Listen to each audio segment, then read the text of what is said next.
சின்னஞ்சிறு பெண் போலே சித்தாடு இடை உடுத்தி சிவகங்கை குளத்தருகே ஸ்ரீ துர்க்கை சிரித்திருப்பாள்.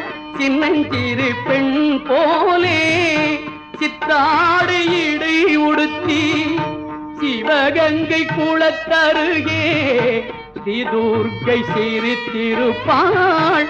சின்னஞ்சிறு பெண் போலே பெண்ணவளின் கண்ணழகி பேசி முடியாது. பெண்ணவளின் கண்ணழகை பேசி முடியாது. பேரழகு கீழாக வேறொன்றும் கிடையாது. பேரழகு கீழாக வேறொன்றும் கிடையாது.